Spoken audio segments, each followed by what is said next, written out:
श्री शिवाय नमस्तुभ्यं, नमो भगवते वासुदेवाय। जय श्री हरि। माताओं, बहनों और सभी श्रद्धालु भक्तों का स्वागत है। आज हम सुनेंगे निर्जला एकादशी की वह पावन कथा जिसे सुनने मात्र से भगवान विष्णु की कृपा प्राप्त होती है और जीवन के कष्ट दूर होने लगते हैं।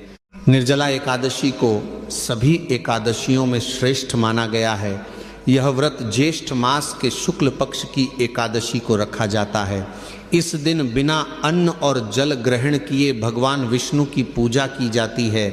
एकादशी व्रत हिंदुओं में सबसे अधिक प्रचलित व्रत माना जाता है।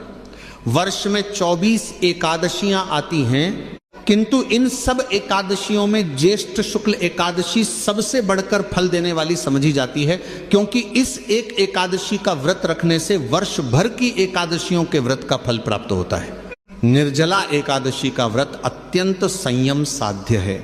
इस युग में यह व्रत संपूर्ण सुख भोग और अंत में मोक्ष कहा गया है।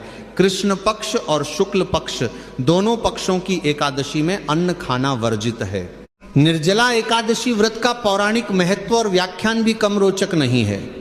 जब सर्वज्ञ वेदव्यास ने पांडवों को चारों पुरुषार्थ धर्म, अर्थ, काम और मोक्ष देने वाले एकादशी व्रत का संकल्प कराया था, तब युधिष्ठिर ने कहा, जनार्दन, ज्येष्ठ मास के शुक्ल पक्ष में जो एकादशी पड़ती हो, कृपया उसका वर्णन कीजिए। भगवान श्री कृष्ण ने कहा, हे राजन, इसका वर्णन परम धर्मात्मा सत्यवती नंदन व्यास जी करेंगे, क्योंकि ये संपूर्ण शास्त्रों के तत्वज्ञ और वेद वेदांगों के पारंगत विद्वान हैं।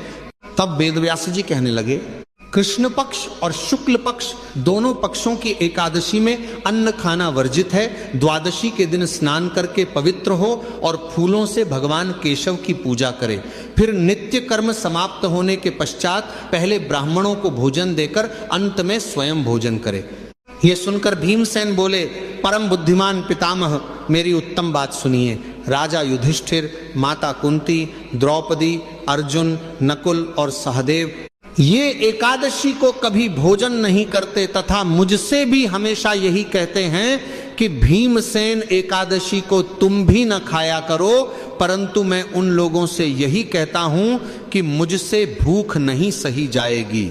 भीमसेन की बात सुनकर व्यास जी ने कहा, यदि तुम नरक को दूषित समझते हो और तुम्हें स्वर्गलोक की प्राप्ति अभीष्ट है, और तो दोनों पक्षों की एकादशियों के दिन भोजन नहीं करना चाहिए। भीमसेन बोले, महाबुद्धिमान पितामह, मैं आपके सामने सच कहता हूं, मुझसे एक बार भोजन करके भी व्रत नहीं किया जा सकता, तो फिर उपवास करके मैं कैसे रह सकता हूं? मेरे उदर में वृक नामक अग्नि सदा प्रज्वलित रहती है। अत जब मैं बहुत अधिक खाता हूं तभी यह शांत होती है। इसलिए महामुनि, मैं पूरे वर्ष भर में केवल एक ही उपवास कर सकता हूं, जिससे स्वर्ग की प्राप्ति सुलभ हो तथा जिसके करने से मैं कल्याण का भागी हो सकूं। ऐसा कोई एक व्रत निश्चय करके बताइए, मैं उसका यथोचित रूप से पालन करूंगा। व्यास जी ने कहा, भीम, ज्येष्ठ मास में सूर्य वृष राशि पर हो या मिथुन राशि पर शुक्ल पक्ष में जो एकादशी हो, उसका यत्न पूर्वक निर्जल व्रत करो। केवल कुल्ला या आचमन करने के लिए मुख में जल डाल सकते हो, उसको छोड़कर किसी प्रकार का जल विद्वान पुरुष मुख में न डाले, अन्यथा व्रत भंग हो जाता है। एकादशी को सूर्योदय से लेकर दूसरे दिन के सूर्योदय तक मनुष्य जल का त्याग करे तो यह व्रत पूर्ण होता है। तदनंतर द्वादशी को प्रभात काल में स्नान करके ब्राह्मणों को विधि पूर्वक जल और सुवर्ण का दान करें। इस प्रकार सब कार्य पूरा करके जितेंद्रिय पुरुष ब्राह्मणों के साथ भोजन करें। वर्ष भर में जितनी एकादशियां होती हैं, उन सब का फल निर्जला एकादशी के पालन मात्र से मनुष्य प्राप्त कर लेता है, इसमें तनिक भी कोई संदेह नहीं है। शंख, चक्र और गदा धारण करने वाले भगवान केशव ने मुझसे कहा था कि यदि मानव सबको छोड़कर एकमात्र मेरी शरण में आ जाए और एकादशी को निराहार रहे तो वह सब पापों से छूट जाता है। एकादशी व्रत करने वाले पुरुष के पास विशालकाय, विकराल आकृति और काले रंग वाले दंड पाशधारी भयंकर यमदूत नहीं जाते। अंतकाल में पीताम्बरधारी सौम्य स्वभाव वाले, हाथ में सुदर्शन धारण करने वाले और मन के समान वेगशाली विष्णुदूत आखिर इस वैष्णव पुरुष को भगवान विष्णु के धाम में ले जाते हैं। अत निर्जला एकादशी को पूर्ण यत्न करके उपवास और श्री हरि का पूजन करो। स्त्री हो या पुरुष, यदि उसने मेरू पर्वत के बराबर भी महान पाप किया हो तो वह सब इस एकादशी व्रत के प्रभाव से भस्म हो जाता है। जो मनुष्य उस दिन जल के नियम का पालन करता है वह पुण्य का भागी होता है।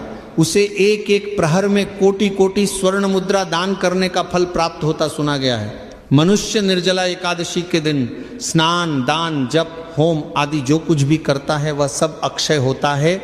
यह भगवान श्री कृष्ण का कथन है। निर्जला एकादशी को विधिपूर्वक उत्तम रीति से उपवास करके मानव वैष्णव पद को प्राप्त कर लेता है। जो मनुष्य एकादशी के दिन अन्न खाता है वह पाप का भोजन करता है। इस लोक में वह चांडाल के समान है और मरने पर दुर्गति को प्राप्त होता है। जो ज्येष्ठ के शुक्ल पक्ष में एकादशी को उपवास करके दान करेंगे वे परम पद को प्राप्त होंगे। जिन्होंने एकादशी को उपवास किया है वे ब्रह्म हत्यारे, शराबी, चोर तथा गुरुद्रोही होने पर भी सब पातकों से मुक्त हो जाते हैं। कुंती नंदन, निर्जला एकादशी के दिन श्रद्धालु स्त्री पुरुषों के लिए जो विशेष दान और कर्तव्य विहित है उन्हें सुनो। उस दिन जल में शयन करने वाले भगवान विष्णु का पूजन और जलमयी धेनु का दान करना चाहिए अथवा प्रत्यक्ष धेनु या घृतमयी धेनु का दान उचित है। पर्याप्त दक्षिणा और भांति भांति के मिष्ठानों द्वारा यत्न पूर्वक ब्राह्मणों को संतुष्ट करना चाहिए। ऐसा करने से ब्राह्मण अवश्य संतुष्ट होते हैं और उनके संतुष्ट होने पर श्रीहरि मोक्ष प्रदान करते हैं। जिन्होंने शम, दम और दान में प्रवृत्त हो श्रीहरि की पूजा और रात्रि में जागरण करते हुए इस निर्जला एकादशी का व्रत किया है उन्होंने अपने साथ ही बीती हुई 100 पीढ़ियों को और आने वाली 100 पीढ़ियों को भगवान वासुदेव के परम धाम में पहुंचा दिया है। निर्जला एकादशी के दिन अन्न, वस्त्र, गौ, जल, शय्या, सुंदर आसन, कमंडलू तथा छाता दान करने चाहिए।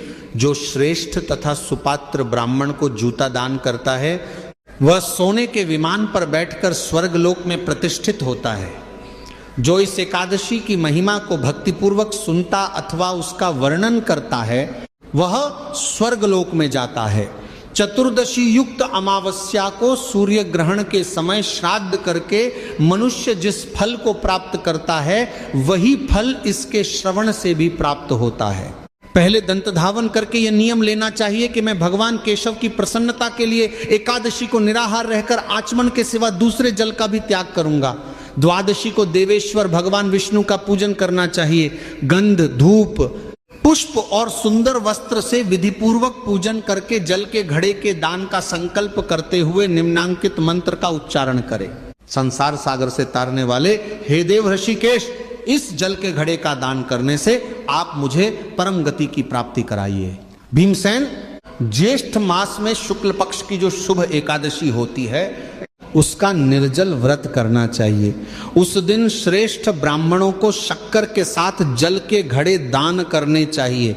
ऐसा करने से मनुष्य भगवान विष्णु के समीप पहुंचकर आनंद का अनुभव करता है। परतुरता, आर्द्रता, आर्द्रता, आर्द्रता, सबाकृता, आर्द्रता, सबाकृता, सबाकृता, आर्द्रता, सबाकृता है बद्धान मंत्र। तत्पश्चात द्वादशी को ब्राह्मण भोजन कराने के बाद स्वयं भोजन करे। जो इस प्रकार पूर्ण रूप से पाप नाशिनी एकादशी का व्रत करता है वह सब पापों से मुक्त हो आनंदमय पद को प्राप्त होता है। यह सुनकर भीमसेन ने भी शुभ एकादशी का व्रत आरंभ कर दिया। तब से यह लोक में पांडव द्वादशी के नाम से विख्यात हुई। वह सब कातुरतौ। ज्येष्ठ शुक्ल पक्ष एकादशी के ही दिन भगवान श्री कृष्ण ने देवी रुक्मणी का हरण किया था। अतः यह एकादशी रुक्मणी हरण एकादशी के नाम से भी जानी जाती है। माताओं, बहनों और श्रद्धालु भक्तों, आज हम सुनेंगे निर्जला एकादशी की महिमा, उसका महत्व और वह पवित्र कथा जिसे सुनने मात्र से भगवान विष्णु की विशेष कृपा प्राप्त होती है। कहा जाता है कि वर्ष भर में आने वाली सभी एकादशियों का पुण्य यदि किसी एक व्रत से प्राप्त हो सकता है तो वह है निर्जला एकादशी का व्रत। शास्त्रों में वर्णन मिलता है कि ज्येष्ठ मास की प्रचंड गर्मी में आने वाली यह एकादशी अत्यंत कठिन मानी जाती है। इस दिन व्रती बिना अन्न और जल ग्रहण किए भगवान विष्णु का स्मरण करता है, इसलिए इसे निर्जला एकादशी कहा जाता है। पुराने समय की बात है, जब महाभारत काल चल रहा था तब पांडवों में सबसे बलशाली और पराक्रमी थे भीमसेन। भीम की शक्ति का संसार में कोई मुकाबला नहीं था। बड़े बड़े योद्धा उनके नाम से कांप उठते थे, लेकिन उनकी एक कमजोरी थी, उन्हें अत्यधिक भूख लगती थी। जहां अन्य पांडव नियमित रूप से एकादशी का व्रत रखते थे, वहीं भीमसेन के लिए भूखे रहना अत्यंत कठिन था। वे भगवान विष्णु की भक्ति तो करते थे, परंतु भोजन त्यागना उनके लिए लगभग असंभव था। एक दिन भीमसेन चिंतित होकर महर्षि वेदव्यास के पास पहुंचे। उन्होंने विनम्रता से प्रणाम किया और बोले, हे गुरुदेव, मेरे सभी भाई और माता कुंती प्रत्येक एकादशी का व्रत रखते हैं। वे भगवान विष्णु की कृपा प्राप्त करते हैं। मैं भी यह पुण्य प्राप्त करना चाहता हूँ, परंतु मेरी भूख इतनी अधिक है कि मैं नियमित रूप से व्रत नहीं रख पाता। कृपया ऐसा कोई उपाय बताइए जिससे मुझे सभी एकादशियों का फल प्राप्त हो जाए। महर्षि वेदव्यास मुस्कुराए। वे जानते थे कि भीमसेन सत्य कह रहे हैं। उन्होंने कहा, हे भीम, यदि तुम वास्तव में सभी एकादशियों का फल प्राप्त करना चाहते हो तो ज्येष्ठ मास के शुक्ल पक्ष की एकादशी को निर्जला व्रत रखो। इस दिन न अन्न ग्रहण करना और न ही जल, पूर्ण श्रद्धा से भगवान विष्णु का स्मरण करना। इस एक व्रत से तुम्हें वर्ष भर की सभी एकादशियों के समान पुण्य प्राप्त होगा। यह सुनकर भीमसेन कुछ क्षण के लिए मौन हो गए।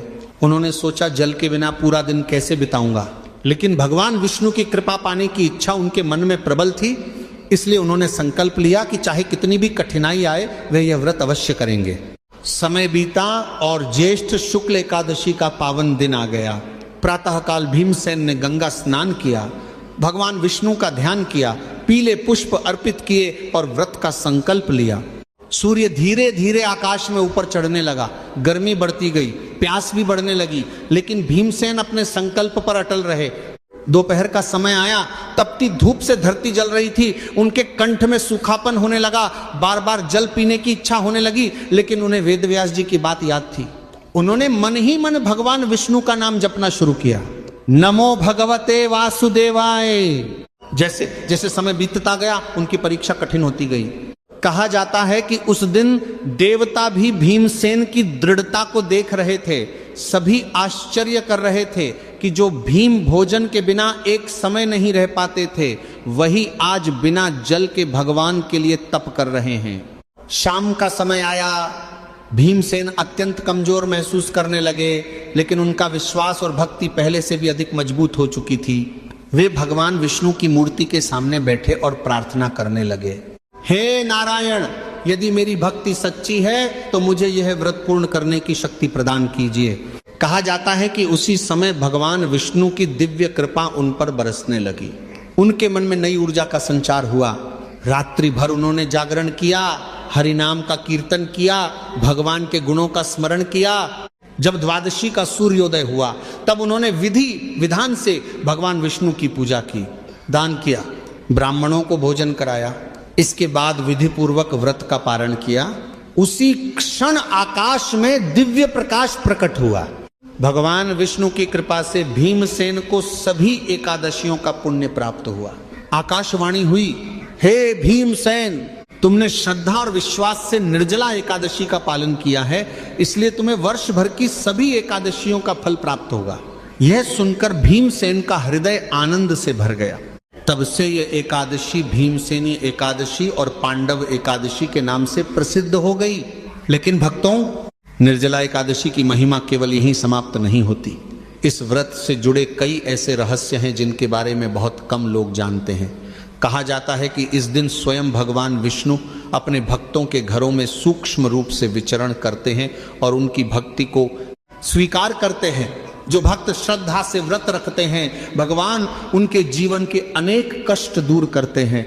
माताओं, बहनों और श्रद्धालु भक्तों, निर्जला एकादशी की कथा का पहला भाग आपने सुना, जिसमें भीमसेन द्वारा इस महान व्रत को करने का प्रसंग बताया गया। अब आगे सुनिए इस व्रत की अद्भुत महिमा, एक प्रेरणादायक कथा और वह पुण्य फल जिसके कारण इसे सभी एकादशियों में सर्वश्रेष्ठ कहा गया है। कहा जाता है कि एक समय देवलोक में देवताओं के मध्य चर्चा चल रही थी। सभी देवता भगवान विष्णु की स्तुति कर रहे थे। तभी देवर्षि नारद ने भगवान से प्रश्न किया, हे प्रभु, कलयुग में मनुष्य अनेक प्रकार के कष्टों से घिरा रहेगा, उसकी आयु कम होगी, मन अशांत रहेगा और वह धर्म के मार्ग से भटकता रहेगा। ऐसे में कौन सा व्रत उसे शीघ्र पुण्य और आपकी कृपा प्रदान कर सकता है? भगवान विष्णु मुस्कुराए और बोले, हे नारद, ज्येष्ठ मास की शुक्ल पक्ष एकादशी को जो भक्त श्रद्धा से निर्जला व्रत करता है उसे सभी एकादशियों का फल प्राप्त होता है, उसका जीवन पवित्र होता है और मृत्यु के बाद उसे मेरे धाम की प्राप्ति होती है। यह सुनकर नारद जी अत्यंत प्रसन्न हुए। इसी समय पृथ्वी लोक में एक नगर था। उस नगर में एक व्यापारी रहता था। वह धनवान तो था, लेकिन उसके जीवन में शांति नहीं थी। उसके घर में हमेशा कलह रहती थी, व्यापार में हानि होती रहती थी, संतान उसकी बात नहीं मानती थी और सबसे बड़ी बात, उसे हर समय किसी अनजाने भय का अनुभव होता था। एक दिन नगर में एक संत पधारे। व्यापारी ने उनके दर्शन किए और अपनी सारी समस्याएं बताईं। संत ने ध्यान लगाया और बोले, पुत्र, तुम्हारे जीवन में जो कष्ट हैं उनका कारण केवल वर्तमान कर्म नहीं बल्कि पूर्व जन्मों के कर्म भी हैं। यदि तुम भगवान विष्णु की कृपा चाहते हो तो निर्जला एकादशी का व्रत करो। व्यापारी ने पूछा, गुरुदेव, क्या केवल एक व्रत से मेरे जीवन में परिवर्तन आ सकता है? संत बोले, यदि श्रद्धा सच्ची हो तो भगवान एक क्षण में भाग्य बदल सकते हैं। व्यापारी ने संत की बात मान ली। जब निर्जला एकादशी आई तब उसने प्रातःकाल स्नान किया, भगवान विष्णु का पूजन किया, तुलसी दल अर्पित किया और पूरे दिन उपवास का संकल्प लिया। दोपहर तक सब कुछ ठीक रहा, लेकिन जैसे जैसे समय बीतता गया उसे प्यास सताने लगी। उसका मन बार बार कहने लगा, थोड़ा सा जल पी लेने में क्या हानि है, लेकिन तुरंत उसे संत के शब्द याद आ जाते हैं। वो फिर भगवान का नाम जपने लगता। संध्या के समय उसने दीपक जलाया, विष्णु सहस्रनाम का पाठ किया, रात्रि में जागरण किया। जब द्वादशी का सूर्योदय हुआ तब उसने ब्राह्मणों को दान दिया, जल से भरा हुआ कलश दान किया, अन्न और वस्त्र दान किए, फिर विधि पूर्वक पारण किया। कहते हैं उसी दिन से उसके जीवन में परिवर्तन शुरू हो गया। जो व्यापार वर्षों से घाटे में चल रहा था उसमें लाभ होने लगा। घर का वातावरण शांत हो गया, परिवार में प्रेम बढ़ने लगा और उसके मन का भय समाप्त हो गया। व्यापारी समझ गया कि यह सब भगवान विष्णु की कृपा का परिणाम है। भक्तों, यही निर्जला एकादशी की महिमा है। यह व्रत केवल शरीर को कष्ट देने के लिए नहीं है, यह मन को शुद्ध करने का माध्यम है। जब मनुष्य अपनी इच्छाओं पर नियंत्रण करना सीखता है तभी वह ईश्वर के निकट पहुंचता है। निर्जला एकादशी हमें संयम सिखाती है, त्याग सिखाती है और सबसे बढ़कर भगवान पर विश्वास करना सिखाती है। शास्त्रों में कहा गया है कि इस दिन जलदान का विशेष महत्व है, क्योंकि ज्येष्ठ मास की गर्मी में जल सबसे बड़ा दान माना जाता है। जो व्यक्ति इस दिन प्यासे को जल पिलाता है उसे महान पुण्य प्राप्त होता है। जो जल से भरा कलश दान करता है उसकी अनेक बाधाएं दूर होती हैं। जो अन्नदान करता है उसके घर में कभी अन्न की कमी नहीं रहती। जो वस्त्र दान करता है उसे सुख और सम्मान प्राप्त होता है। कहा जाता है कि निर्जला एकादशी के दिन भगवान विष्णु के साथ माता लक्ष्मी की पूजा भी करनी चाहिए, क्योंकि जहां विष्णु है वहां लक्ष्मी का वास अवश्य होता है। जो भक्त इस दिन नमो भगवते वासुदेवाय मंत्र का जप करता है उसके जीवन में सकारात्मक परिवर्तन आने लगते हैं। भक्तों, कई लोग पूछते हैं कि यदि किसी कारणवश निर्जला व्रत पूर्ण हो सके तो क्या करें? शास्त्र कहते हैं कि श्रद्धा सबसे महत्वपूर्ण है। यदि स्वास्थ्य की समस्या हो तो अपनी क्षमता के अनुसार व्रत करें और भगवान का स्मरण करें। भगवान भाव के भूखे हैं, वे केवल बाहरी नियम नहीं बल्कि भक्त के हृदय की भक्ति को देखते हैं। निर्जला एकादशी हमें यह भी सिखाती है कि जीवन में कठिनाइयां चाहे कितनी भी बड़ी क्यों ना हो, यदि मनुष्य दृढ़ संकल्प कर ले तो उन्हें पार कर सकता है। भीमसेन ने अपनी सबसे बड़ी कमजोरी पर विजय प्राप्त की, व्यापारी ने अपने दुहकों से मुक्ति पाई और आज भी लाखों भक्त इस व्रत के माध्यम से भगवान की कृपा प्राप्त करते हैं। इसलिए जब भी निर्जला एकादशी आए, श्रद्धा और विश्वास के साथ भगवान विष्णु का स्मरण करें, उनके चरणों में अपना जीवन समर्पित करें, दान, जप, तप और भक्ति का मार्ग अपनाएं, क्योंकि भगवान के द्वार पर कभी कोई खाली हाथ नहीं लौटता। जो सच्चे मन से पुकारता है भगवान उसकी पुकार अवश्य सुनते हैं। इसी विश्वास के साथ हम सभी मिलकर भगवान विष्णु का स्मरण करें। नमो भगवते वासुदेवाय, नमो भगवते वासुदेवाय, नमो भगवते वासुदेवाय। हे श्री हरि, हमारे जीवन से दुख, भय, रोग और संकट दूर कीजिए हमारे घर में सुख, शांति, समृद्धि और भक्ति का वास कीजिए। हम सभी पर अपनी कृपा दृष्टि बनाए रखिए। बोलिए श्री विष्णु भगवान की जय, बोलिए लक्ष्मी नारायण भगवान की जय, बोलिए निर्जला एकादशी माता की जय।